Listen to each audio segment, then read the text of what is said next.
Good evening, I'm Amna Nawaz. And I'm Jeff Bennett. On the NewsHour tonight, FBI Director Kash Patel defends his record from the investigation into Charlie Kirk's murder to the firings of career officials. The Federal Reserve meets with a newly confirmed Trump ally and a board member the president is trying to fire, both voting on whether to lower interest rates. And former Senator Joe Manchin on his new memoir and whether polarization has killed the political center. What you have is two major corporations. One's called the Republican Corporation, one's called the Democrat Corporation. And big money is driving this.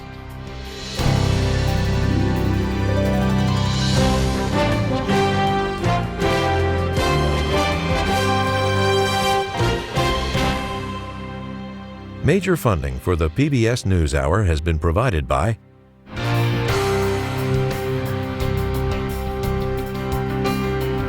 the ongoing support of these individuals and institutions, and friends of the NewsHour, including Kathy and Paul Anderson, and Camilla and George Smith.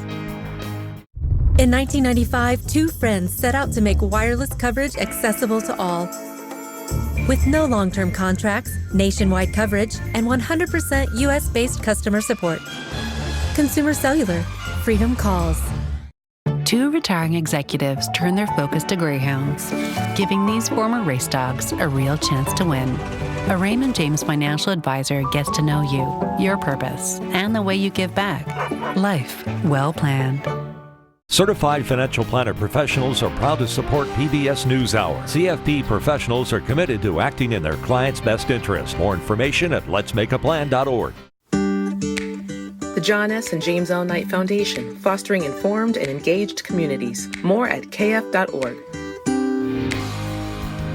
And with the ongoing support of these individuals and institutions.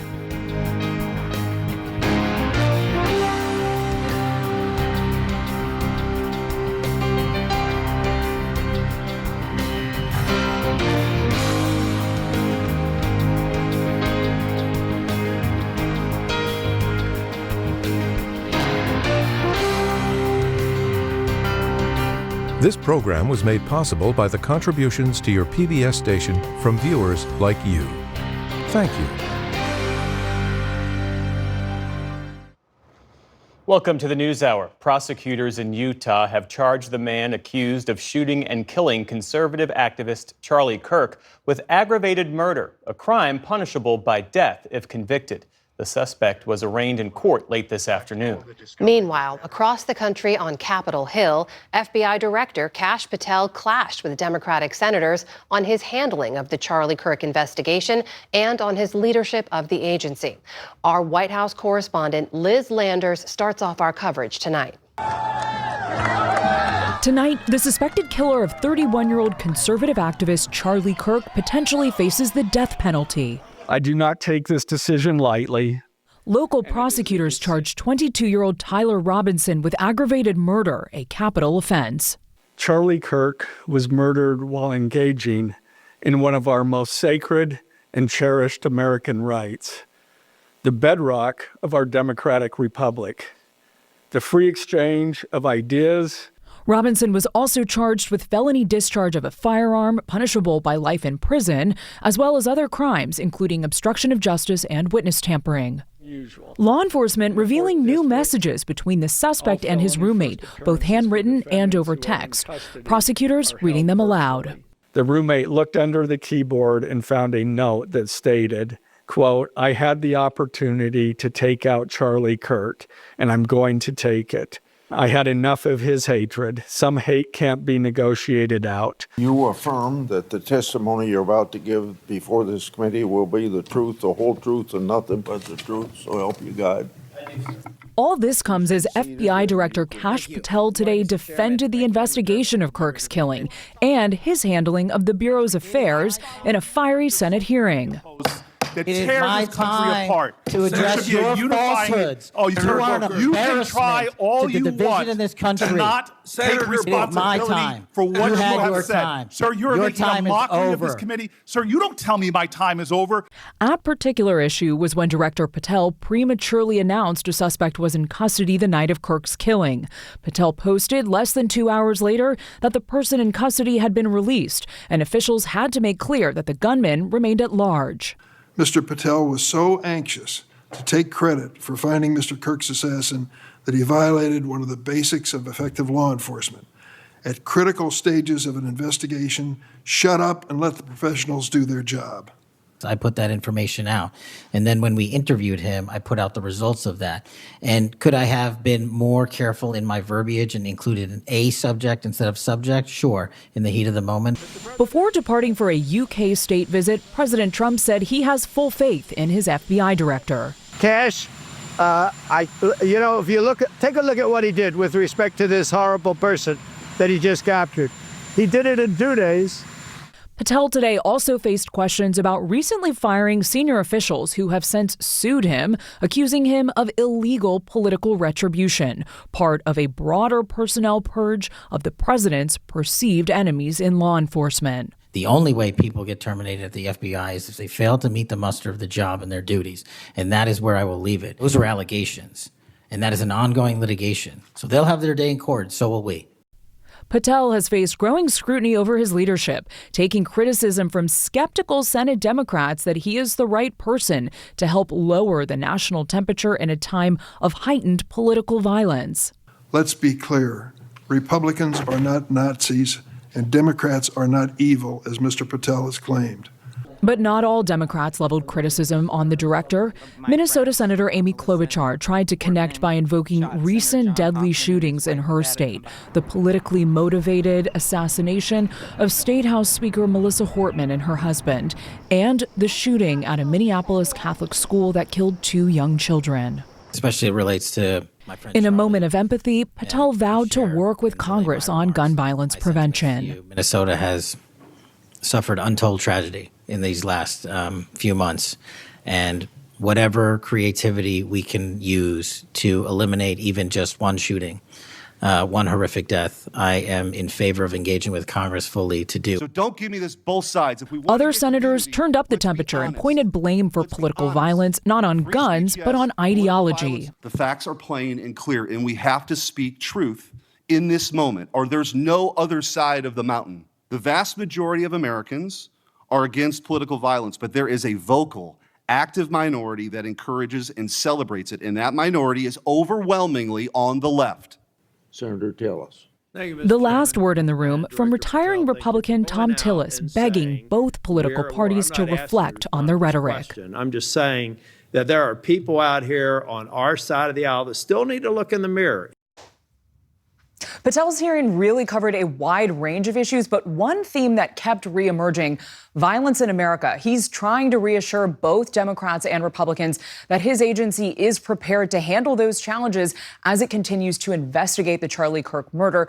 Meanwhile, Patel will likely face another round of tough questions tomorrow up on Capitol Hill in the morning in the House Judiciary Committee. Jeff. That's the debut report from the newest member of our NewsHour family, White House correspondent Liz Landers. Liz, we're so glad you're here. Liz, it's great to have you on the team, and not a moment too soon because there is no shortage of news to dig into. So welcome. I'm thrilled to be here and so excited to join the NewsHour team. Well, for more on Patel's hearing and his tenure so far at the FBI, I spoke earlier today with Asha Rangappa. She's a former FBI agent, now a lecturer at Yale University. Asha Rangappa, welcome back to the NewsHour. Thanks for joining us. Thanks for having me. So let's just begin with your reaction to the charges that we learned about today brought against the accused gunman in the killing of Charlie Kirk and prosecutors' decision to seek the death penalty. Was all of this to be expected? Yes, I think so. And what is notable about the charges is that they have tried to find as many ways to charge the most serious crimes possible. So, for example, they are charging aggravated murder because people other than Mr. Kirk were put in danger. There are charges relating to children witnessing this act. And there's also a targeting enhancement that's included on many of the counts, alleging that the shooter targeted Mr. Kirk because of his political beliefs. I want to turn now to that hearing featuring the FBI Director Kash Patel. We took questions before a Senate committee, and I just want to get your reaction to it, and in particular, how you think he handled some of those tougher lines of questioning from Democrats in particular. I think that it's a mixed bag, to be honest. I mean, many of his responses were evading some of the questions. Now, there is ongoing litigation right now where 3 senior former FBI officials have sued Director Patel and the Department of Justice for unlawful termination. So on many of those questions, he kind of hid behind the shield that he couldn't answer those questions with ongoing litigation. So I don't know that he was completely responsive. He was asked, of course, about the firings of those agents. And as you mentioned, they're suing him and accusing him of political retribution. I'm curious, from the folks that you're still in touch with from inside the Bureau, how is all of that resonating with them? What's it like for folks who work there right now? It is really low morale. I mean, these firings have reverberated throughout the Bureau. Many of these firings were because of matters that these agents worked on or were supervising. And, that obviously sends a chilling effect within the Bureau. And then on top of that, there has been a serious reallocation of agents towards things like immigration enforcement, which is really not something that the FBI typically does. So I think all of these create a sense of uncertainty and anxiety, and very much not consistent with the very steady staid culture of the Bureau that normally is in place. And we saw Director Patel asked about those reallocation of resources. There was also a lot of focus on his performance just in the last few days in the wake of the shooting of Charlie Kirk, about how he went to go dine at an exclusive New York restaurant hours after the shooting, how he posted wrong information about someone in custody and then had to later correct it. And we should point out the president has defended him. He points out that they did get a suspect in custody within 2 days and have now charged him. But was that criticism of his performance, in your view, was that warranted? I think so in this case, especially because you had an ongoing investigation where the suspect at the moment where he was dining at the restaurant was still at large. And in that kind of fast moving situation, especially where you have a local field office that is partnering with state and local law enforcement on the ground, you really want to be careful before you put out information to make sure it is 100% accurate and that it is going to further the investigation and not impede it. And I think the putting out prematurely that there was a suspect in custody really had the potential to, maybe dissuade some people from turning in leads, for example. It's really just not the kind of thing that the director of the FBI would be doing, normally speaking. Would really be handled by the FBI field office that is the closest to the ground and working with the partners. Asha, last issue I want to put to you here was something else that came up in the hearing about left-wing violence in particular. We've heard this idea repeated by the president as well, blaming the shooting on what he calls left-wing radicals, this idea that left-wing violence is on the rise. What do we know about that? Is there data to back that up? There is left-wing political violence, but compared to other politically motivated violence, it is not the largest percentage of the instances that we've seen. The Cato Institute actually published a study showing that right-wing violence constitute about 54% of recent events, Islamic terrorism about 21%, and then left-wing motivated violence about 21%. So it's a little bit inaccurate in terms of the emphasis on it. But it does exist. All right, that is former FBI agent, currently with Yale University, Asha Rangappa, joining us tonight. Asha, thank you so much for your time. Thank you.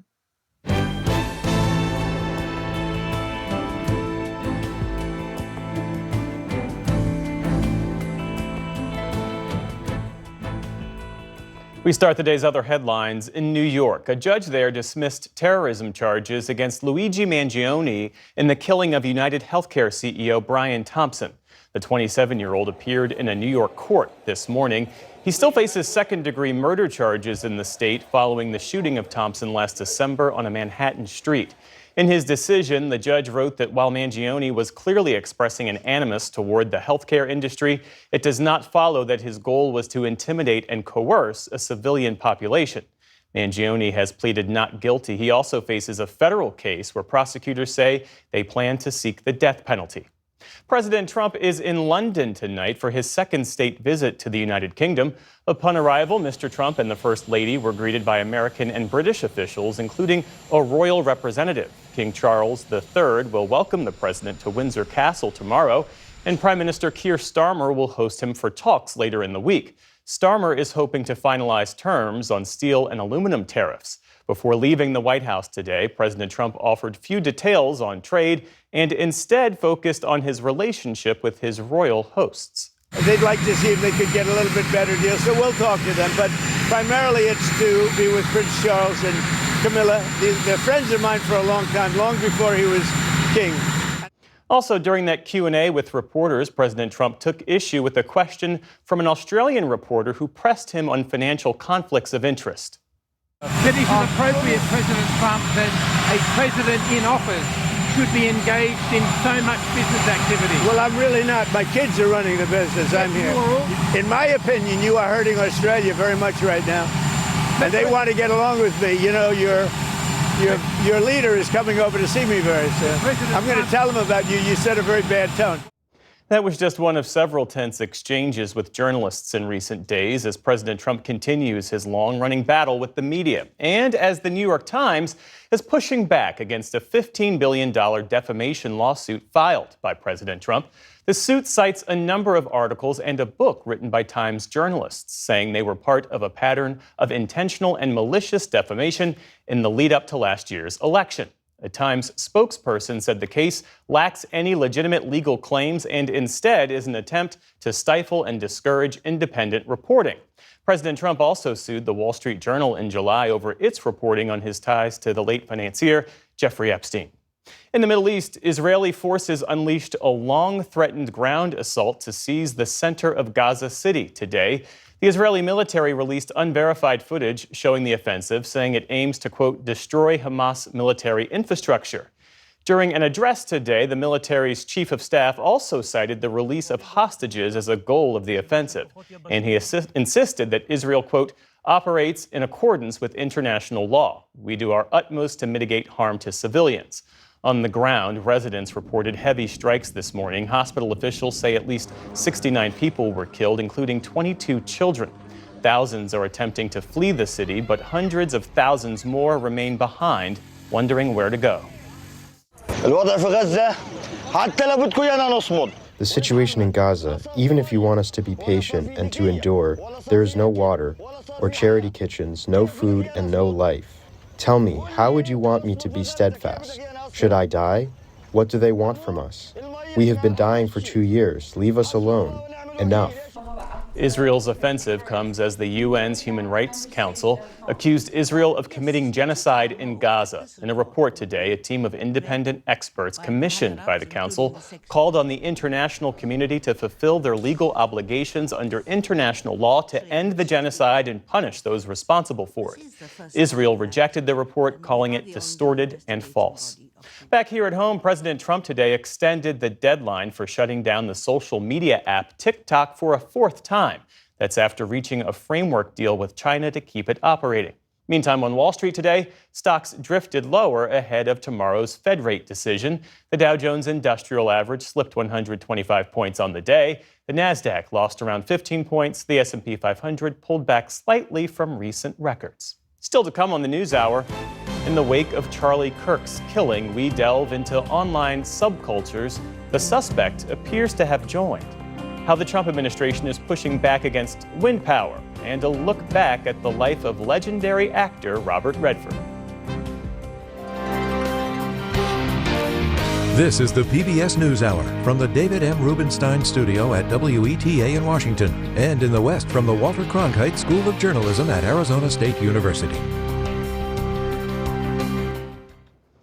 The Federal Reserve is widely expected to cut its benchmark interest rate by 1/4 point when it meets tomorrow, the first time it has cut rates in about a year.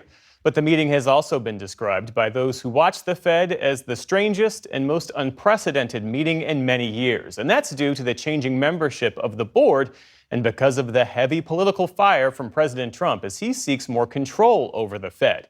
His newest appointment to the Fed Board of Governors is Stephen Miron, who was sworn in just in time for the meeting today after being confirmed quickly last night by the Senate. And the board member the president is trying to fire, Lisa Cook, remains in her seat after a federal appeals court ruled against Mr. Trump last night. For a closer look, we are joined now by David Wessel, director of the Hutchins Center on Fiscal and Monetary Policy at the Brookings Institution. It's always great to have you here at the desk. So we are not inside that meeting, obviously, David, but let's talk about the dynamics. There's really nothing to compare this to in recent decades, right? I mean, not even Nixon's pressure campaign on the Fed.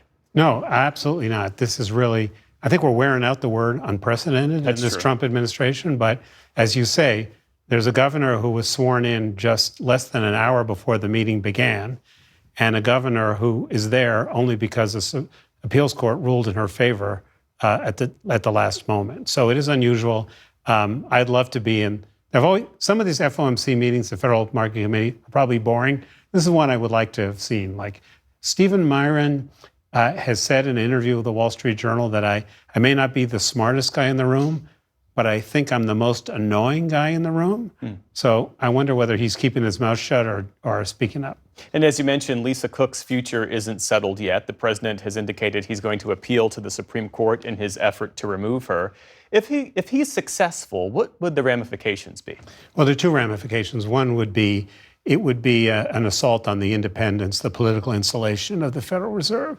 Removing a governor on these rather flimsy charges or allegations would be very unusual and unprecedented. So there's the long run thing. In the short run, he would have 4 appointees on the Federal Reserve Board, 4 out of 7.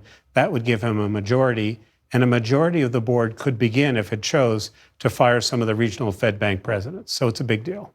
Regarding these allegations, Lisa Cook acknowledged in court filings that one of her properties was listed as a vacation residence, even as the administration claims that she claimed both her properties as primary homes to get better mortgage rates. What do we actually know about these? We know lots of little things, and we don't have the whole picture. At the time she did all this, interest rates were very low. Might not have been any advantage to say it was not your primary residence. As you say, her team has provided, obviously, to the press these documents that say she told him it was a vacation home. It's a condo in Atlanta, which she doesn't appear from her financial disclosures to be renting out. So we have a lot of shreds of information. We don't really have the whole story. Interestingly, what the appeals court said is, we don't care about the substance. We don't care whether this constitutes for cause under the law. The appeals court said she was denied due process, and that alone was why they decided to let her sit today's meeting. Looking ahead, if the Fed cuts rates tomorrow as expected, what does that mean for everyday Americans? So the Fed controls short-term interest rates, and that means that lower rates on auto loans, lower yield on your money market mutual funds, lower interest rates on credit cards. The mortgage rates, though, are set in the bond market, and the bond market has reacted. It's expecting further rate cuts this year. So the bond market, which is expecting further rate cuts, and B, seems to be rather pessimistic about the economy, has pushed down long-term rates. And that means mortgage rates, a 30-year mortgage was 7% in January, and it's now about 6.4%.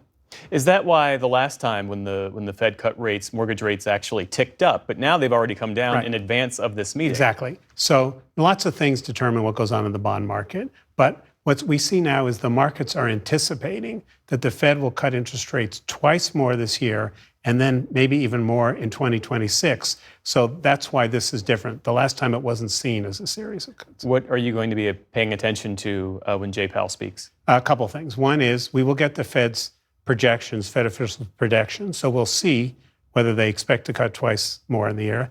Secondly, it'll be interesting to see if anybody dissents at this meeting. Will any of the Trump people dissent and say that the Fed should have cut rates by 0.5 percentage point? And then we'll see how Jay Powell handles the very delicate question of the president continues to attack. You got a new guy here. You got an old person who's being safe. How does he navigate that in his last few months as Fed chair? David Wessel, you always manage to clear things up for us, and we are deeply appreciative. That's Thank the you. goal.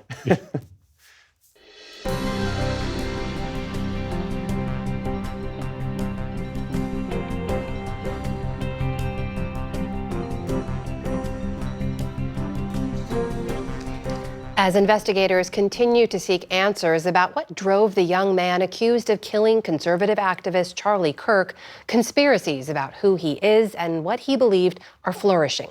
William Brangham takes a closer look at what we know about the suspect's life online. One focal point for investigators are the inscriptions carved onto the bullet casings that were believed to be owned by the alleged shooter. They contain a number of seemingly sarcastic, irreverent phrases that are common in gaming and online communities. Phrases like Bella Ciao and Hey Fascist Catch, and a series of arrows, up, right, and several pointing down. So to help us decipher what those inscriptions might mean, we turn to Ryan Broderick. He's the author of the newsletter called Garbage Day and host of the podcast Panic World. Ryan Broderick, thank you so much for being here. We heard earlier today the latest on the investigation into this alleged shooter, but I want to ask you about those bullet casings. They clearly imply that the suspect lived a very, very online, internet-focused life, heavily steeped in gaming and these subcultures. From your expertise, what can we glean by what was written on those bullet casings? Well, the bullet that struck and killed Charlie Kirk allegedly had a phrase of a very common meme written on it. It is part of a subculture called furries. They are people who dress up in animal costumes, and this screenshot has been traveling around the internet forever. It doesn't mean that Robinson is a member of that subculture, but he is of an age where he would have grown up online seeing it everywhere. It's a bit of what they would call cringe humor. The other bullets recovered by law enforcement include a reference to the satirically fascist video game Helldivers 2. You basically play as fascists in space. And the message, Hey Fascist Catch, with the arrows written on it, references the most powerful bomb attack in the game. So the idea is you play those buttons, you throw the bomb, it's a massive explosion. The other bullet referenced by law enforcement is the Italian folk song Bella Ciao. It is common among anti-fascist and leftist communities, but it's also a popular fixture in pop culture. It was used in Netflix's show Money Heist. It's referenced in the video game Far Cry 6. And then the last one, which reads You're gay, LMAO, is what you would just call boilerplate troll behavior. It's meant to embarrass any sort of law enforcement investigator looking at the bullets. You know, how dare you try to find meaning in what I've written on these bullets, which is something that we've seen with a lot of other young Gen Z extremists over the last year or two. So should we take these comments literally? Are they meant to be tongue-in-cheek, jokey? Are they some combination? I mean, it sounds like it's very hard to glean an ideology here. That is the main question. So it is possible that Robinson is a leftist, an anti-fascist, someone you would consider on the political left. It's equally possible that he is trying to muddy the waters. We've seen this with other spree shooters at schools across the country this year, where a shooter will write conflicting political messages. In Nashville, Minneapolis, we've seen this. Dating all the way back to 2019 with the use of memes in the Christchurch shooting in New Zealand. This is a common tactic for what you would call an accelerationist. For those who aren't familiar, an accelerationist is someone who wants to accelerate the end of the status quo, end of society, someone who wants to push politics and political violence to such an extreme that, you know, the order of the country would fall apart. It is a very nihilistic, very apocalyptic view that has become more and more popular, particularly on the dark corners of the internet in the last 10 years. So when Utah's Republican governor, Spencer Cox, says that this is evidence of leftist ideology, you seem to believe that's not nearly as clear-cut with what we know now. I don't think so, but we have seen these tactics used on the far right more commonly. They know the playbook after an incident like this. So with law enforcement digging through manifestos, looking for evidence of a larger ideology, this is a pattern we see after every incident like this, and young extremists know this. So clearly, as you're saying, this this person lived a very, very steeped in the online world life. How has Charlie Kirk's murder been viewed online, broadly speaking? Well, you have to imagine this is going exactly according to plan. Charlie Kirk's death was telegraphed for social media. It took place at a public event where Kirk was surrounded by smartphones. The shooter would have known that there would be an audience. Charlie Kirk is an extremely popular influencer on the right and a very well-known figure of derision on the left. He was a very polarizing figure, right? And so the minute that footage of his death hit social media, it went more viral than I think anything we've ever seen like this. And now the wild goose chase that internet users are going on to figure out why Robinson allegedly carried out the attack fits perfectly in with previous shootings like this. If you wanted to cause as much chaos online, this is exactly how you would do it. And we've seen this with internet users digging through Tyler Robinson's mother's Facebook history, looking for any sort of meaning in the memes written on the bullets themselves. And then the general chaos of the modern social media age. So we've seen conspiracy theories, we've seen AI play a prominent role in misinformation. It is complete chaos. And that is only exacerbated by the way that the Trump administration and the FBI have been handling this in the public, putting out as much info as they can, even though it's conflicting, sending people off in different directions about what may have happened. It is an information nightmare. Amidst all this, we're seeing so much of an attempt to pin the blame on left-wing ideology or right-wing ideology. Is that the right way to think about or talk about these online subcultures? I don't believe so. I think the thing to really focus on here is that Tyler Robinson is of a generation that has grown up in America where there have always been school shootings, always been spree shootings. And many young people, many young extremists that we've seen come out of the woodwork over the last few years since the pandemic see public violence as a path towards fame, towards glory, another way to go viral. And they talk about this on platforms like Discord and websites like 4chan. This is common knowledge for young people. And so, of course, there is the knee-jerk reaction to blame this on anti-fascists or leftists or trans communities or right-wing commentators. But this is a larger problem, a much more politically complex problem. And it's one that is very ingrained in American society in the 21st century at this point. All right, that is writer and podcaster Ryan Broderick. Thank you so much for being here. Thanks for having me.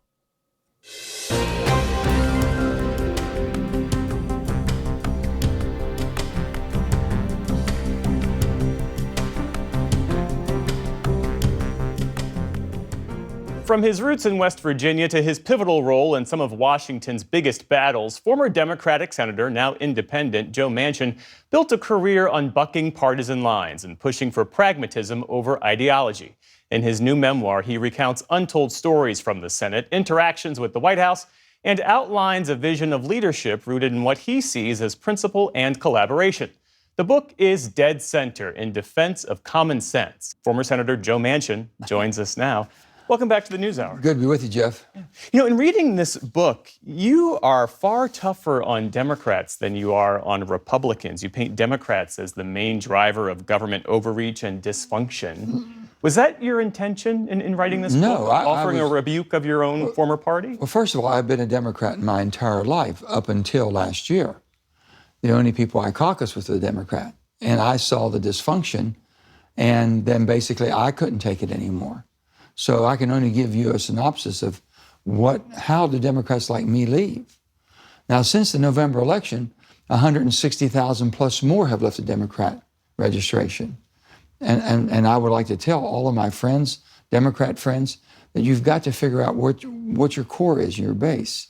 When you make a mistake, just say we made a mistake and we're going to fix that. So I never joined another party. I didn't go to the Republican Party. And I said, they probably wouldn't like me any better. But I don't know the inner workings of the caucuses of the Republican Party since I never caucused with them. But I just knew I didn't want to be associated with this party dysfunction I see on both sides. Well, you said in the book that you actually wanted Republicans to win the Senate majority in 2024, believing that they were the only hope in preserving the Senate filibuster as a guardrail against partisan rule. Is that a view that you still hold, given that Senate Republicans recently changed the filibuster rules No, they to haven't push changed the forward? filibuster, no. Well, to push forward with the lower level executive branch. Well, what they want to do is they're basically bundling them right now, okay? And I've told them I think that is wrong. I've called my Republican friends and I said, what you're doing is you're snipping around the edges. And what goes around comes around. Because if you can do that when the Democrats come in, they'll do more. The difference why I said that back in 2024 was this reason. Chuck Schumer and the Democratic Party already said that they wanted to get rid of the filibuster. They tried and pushed me and Kirsten Sinema, which we wouldn't do it, okay? And that stopped them, or they'd have done it then. They did it in 2013 when Harry Reid, I begged him not to do it.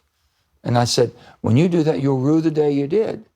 And they have, because what happened then, and then the Supreme Court, when the Republicans got it, did it. And all they had to do was just sit down and work with each other. There's a way to do this to allow a president to have his cabinet and his staff. They're playing games with this. Our Democrats are doing it, and the Republicans have done it. That has to stop. And so now they're saying, we've got to, so we're going to bundle a bunch. That's wrong, okay? Because when you take the participation from the minority, then you're what you've done is you're watering down the whole principle of the Senate. The Senate's the most deliberate body. The reason the Senate has worked so long and so good for so many is because when it does something, it's lasting, okay? And the minority always has participation. So you might not be the majority party, but you're just not sitting on the sidelines. You're still participating. You're still involved. That's the beauty and the brilliance of our founding fathers, how they set it up. What you're describing sounds pretty simple and straightforward. Why isn't it simple and straightforward in practice these days? Nothing's simple and straightforward because it looks like one side's giving up to the other or giving in to the other. The political dichotomy of what's going on and the duopoly of two businesses. What you have is two major corporations. One's called the Republican Corporation, one's called the Democrat Corporation. And big money is driving this. And their business model is fear and hatred and tactics of that. And the more they can keep you, the public, afraid of the other side, to the point that you almost hate the other side and all the propaganda that goes out, you can't look like you're working with a person you just told me I had to be scared to death of. It's gotten so far out of hand. And that's why I said, how do you bring it back? And, we've contemplated a third party. I really think that the country is ready for an independent American party. And the reason I say independent American party is that most people that are still participating in voting are registered no party affiliation. That's the highest percentage. And more are going in that direction than going to the respected parties. Yeah. You describe yourself in the book as not being beholden to either party, but there are those critics who say that you wielded your swing vote power when you were in the Senate to stall progress. How do you respond to that? I never stalled progress. What I did is I basically just kept lobbying for common sense. And I'll give you a few examples. If people were upset with the amount of things that they wanted to do with the BBB bill, Build Back Better. Build Back Better was $1.5 trillion. That was they said it was $6 trillion, then they said it was $3.5. After, just in the last year, they evaluated that bill, it would have been more than $10 trillion. They gave away everything but the country store. Everything was given away. And the bottom line was there was no accountability and responsibility. The book that we have written there, I hope gives you an idea that people might have had a different thought process about me, thinking I'm trying to grandstand. I wanted to be in the middle. I didn't want to be in the middle. But I've always voted in the middle. If you're always voting and no one controls you, guess what happens when it's 50-50 and 49 are already one way? I'm the one person. Then the bullseye, the target, comes on you. I said, I became the spear catcher. I didn't volunteer for that position. But I said, this doesn't make sense. I'm not going to vote for it. It doesn't make sense. And I've always been that way. So the book basically says how I was raised, and I've told them this, in that little town of Farmington, I was raised that basically you'll be held accountable and responsible for your words and action. When you say something and it's not basically contained and put back in perspective, action will happen, and usually it's not good. So you are always going to be held responsible. And I never forgot that. And I've been very careful with the words I choose. I don't denigrate people. I don't call them names. I said, listen, and I'm not going to campaign against a sitting colleague. I never have. But that's a very hostile working environment in Congress. Yeah. You're expected to get the other side, even if it's your friend that might have a D by their name if you're an R, or vice versa. You're expected to be against them all the time. It doesn't work that way where I come from. You can't tell me to be my friend and then go to work every day with me as my coworker and try to get me fired. We're going to have a conversation. This book's title, Dead Center, it struck me while reading this book, there are two interpretations of this title. One is the one that you intended. The other being that the political center is dead. I mean, it suggests that polarization has hollowed out the middle ground and that there's no room for centrism or bipartisan compromise. Has polarization killed the political center? It's made it almost impossible to have a center, even though a person comes and they're a very centrist person. They might have a D or an R by their name because of the two-party systems to be involved, the way it's set up now. And they go to Washington, they get elected. They got to pick a side. Well, wait a minute, I really don't want to go that far left or that far right, but I really want to work with both. Well, I'm sorry, you got to pick a side. I really believe that the country is ready for an independent American party that'll force the ones, we want the grand old party to be grand again. You want the Democrat Party to be responsible and compassionate, okay? Well, I think they're further from that today than they've ever been, and they're not going to come back because they're getting rewarded for this horrible behavior. Boom, let's bring it back. The book is Dead Center in Defense of Common Sense. Former Senator Joe Manchin, thanks so much for being here. Appreciate you. Thank you.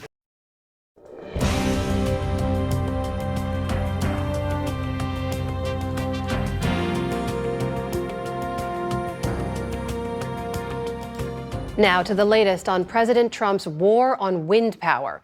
Last month, the administration abruptly halted construction on a nearly finished $6 billion, 65-turbine wind farm off the coast of New England known as Revolution Wind. The holdup has put thousands out of work and raises big questions about not just the future of this project, but similar efforts across the eastern seaboard. Science correspondent Miles O'Brien's been covering it all. He joins us now from Groton, Connecticut. So, Miles, we can see this huge project behind you. I'm assuming that's part of Revolution Wind. Why has it been such a big deal in this battle over wind power? It's a big deal because it's a big project, Amna. 700 megawatts, which equates to power for 350,000 homes in Rhode Island and Connecticut. It's run by a company called Ørsted out of Denmark. Over my shoulder, you'll see a giant vessel, which is a wind turbine installation vessel. Vessels like these cost more than $260,000 a day. So the meter is running on a ship that should be out 20 miles from where I am, doing its work to finish this project, which is at the 80% completion state. I saw this machine in action latter part of last year in December. It's an extraordinary thing. That whole thing jacks up, and the turbines are built and the blades are put on. The project is big, and its sudden stop is a big loss for the economy here. I sat down with the governor of Rhode Island, Dan McKee. I don't think the Trump administration really understands the consequences of this action, right? And the job loss, the energy loss, the loss of in terms of our ability to compete. And then the other thing that it sends is the signal to businesses. What are permits worth if all of a sudden, when you're 80% in a project, regardless of what the project is, that somehow the federal government is not going to honor those permits? So, yeah, the governor says he is willing to engage in a political deal. There have been other threats by the Trump administration to shut down wind projects. Empire Wind in New York is still going after a close call. Vineyard Wind to the north of here in Massachusetts is still going. The governor said he will entertain even a pipeline deal, a gas pipeline deal, if that's what it would take. But so far, no, there's no deal on the table. He would like an audience with the president, Amna. So, Miles, 80% completed and then abruptly halted. What justification did the Trump administration give for why this project was stopped? Well, the Secretary of Energy, Chris Wright, says wind and solar are worthless. Those are his words. He says because of the intermittency, they don't work at nighttime if it's solar or when the wind is not blowing when it comes to wind. And the Secretary of Interior, Doug Burgum, has said this project has not been vetted, that it was fast-tracked. But the initial permitting for this actually goes back to 2011. For Revolution Wind specifically, in 2019, the whole process began. The Defense Department has looked at this at least a couple of times, and yet they say there is a national security issue. Here's Doug Burgum. Yes, they were permitted, but they got moved through a very fast, ideologically driven permitting process. We've been asked, as part of an executive order from the president, to take a whole-of-government approach to review those. I think the fact that the subsidies have been either cut back or limited means that it's likely that there will not be future offshore wind built in America. So that initial environmental assessment goes way back. And the other issue that's come up again, time and again is the cost. The cost of this electricity is locked in for the next 20 years at 9.8 cents per kilowatt hour. That is about half of what electricity costs by other sources in this part of the world. So it is cheaper power. It is ready to go online. Meanwhile, there's a lot of workers that are feeling the hurt in this. I spoke yesterday to a painter who's worked on these projects for a couple of years, 10 years of painting experience. He goes out for 12 weeks at a time, Amna, and works overtime out offshore and makes $75,000. It's enough to get him through the year, and he needs the money. He's got 6 kids. I also, earlier today, went out with a fisherman, Gary Yerman, and a lot of fishermen have been against this. And Gary, in particular, is a strong Trump supporter. He has started a business which allows fishermen to provide security and other services to the wind farms. It's been a real boon to them during their quiet times. Listen to Gary. You know, a lot of people think Trump's crazy, so on and so forth. And there's a lot of money that's been spent to, create this green energy, which I believe that we need more energy in this country. And I don't understand why. So, yeah, I think that it just gives the opposition more, fuel to, go against Donald Trump. So I think politically, it could go against him. So the big picture here, Amna, is that there's wind projects out there, about a half a dozen of them, including this one, which ultimately represent enough power to generate electricity for 11 million homes up and down the eastern seaboard by 2030. That was the Biden administration goal. But the Trump administration simply cannot tolerate wind. The president is a longtime opponent of it from the time when a wind turbine, or a series of them, were installed off his golf course in Scotland. So the country, and this region in particular, is at an energy turning point. This is cheap electricity. In many cases, it's built. And many people here are wondering what the logic is in leaving those pylons just standing there, rusting in the ocean. That is our science correspondent, Miles O'Brien, reporting from Groton, Connecticut tonight. Miles, thank you so much. You're welcome.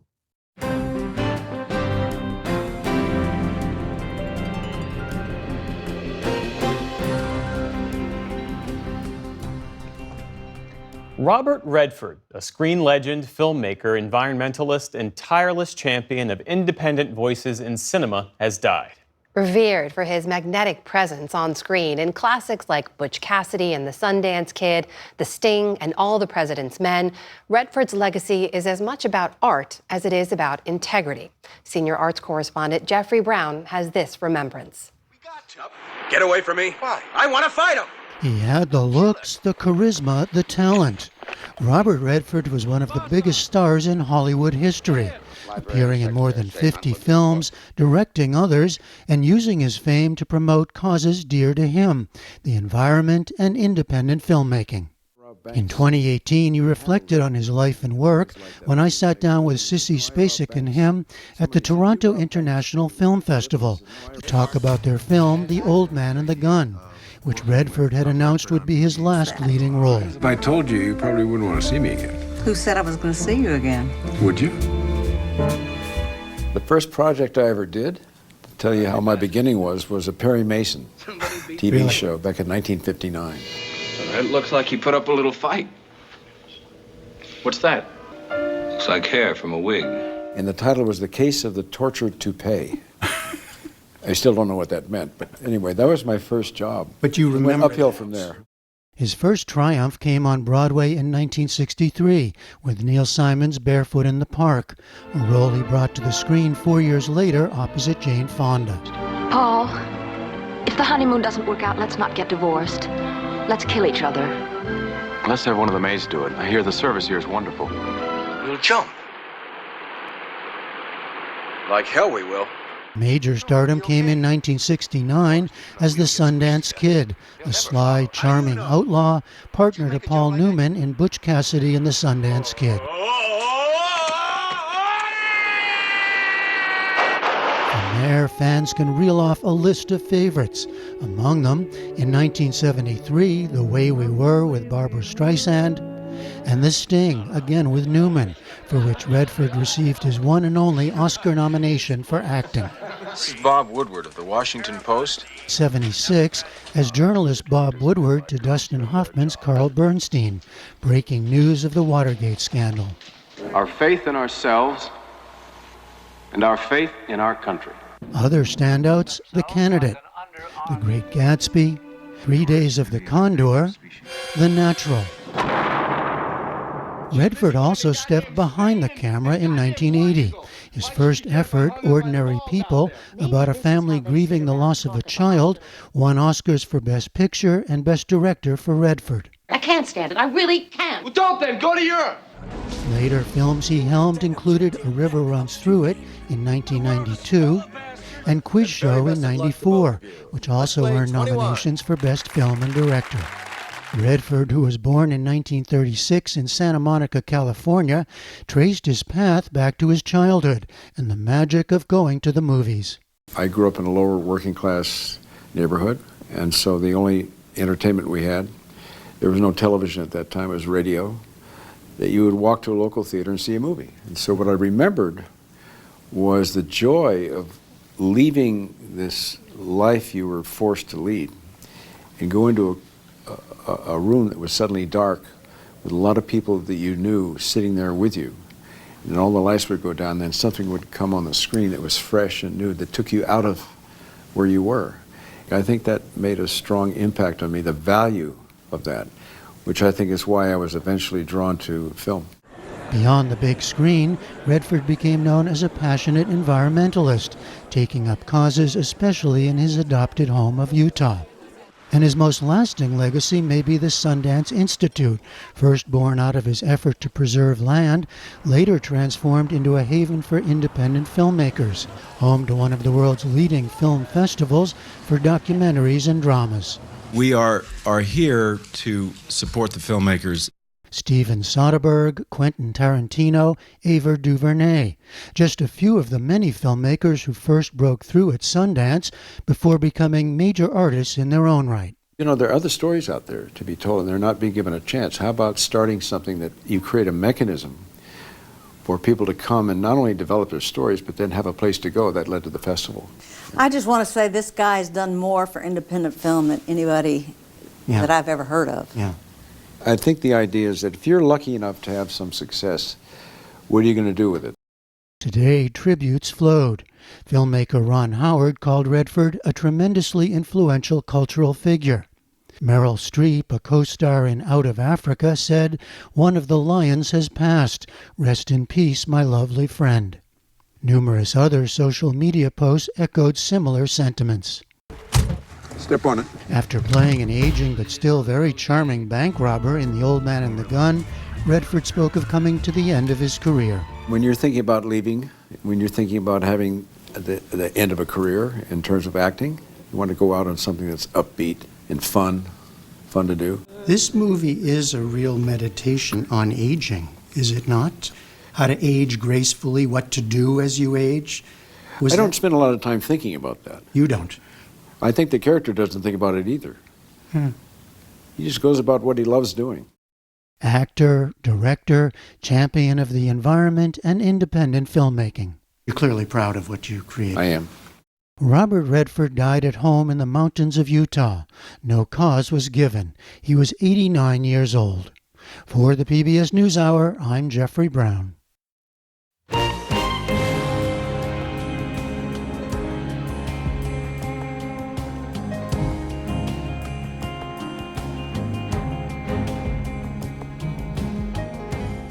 And that is the NewsHour for tonight. I'm Amna Nawaz. And I'm Jeff Bennett. For all of us here at the PBS NewsHour, thanks for spending part of your evening with us. Major funding for the PBS NewsHour has been provided by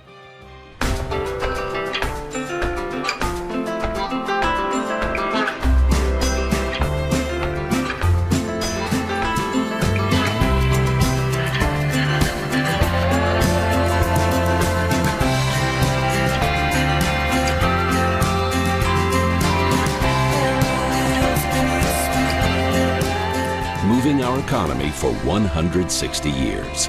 BNSF, the engine that connects us. I love seeing interns succeed. I love seeing them come back and join engagement teams and seeing where they go from there. I get to watch their personal growth. It makes my heart happy. the William and Flora Hewlett Foundation. For more than 50 years, advancing ideas and supporting institutions to promote a better world at hewlett.org.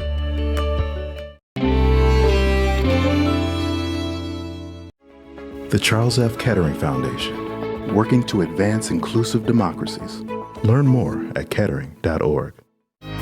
Carnegie Corporation of New York, working to reduce political polarization through philanthropic support for education, democracy, and peace. More information at carnegie.org.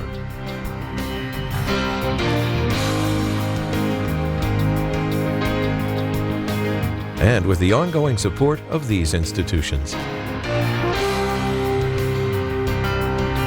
This program was made possible by the contributions to your PBS station from viewers like you. Thank you.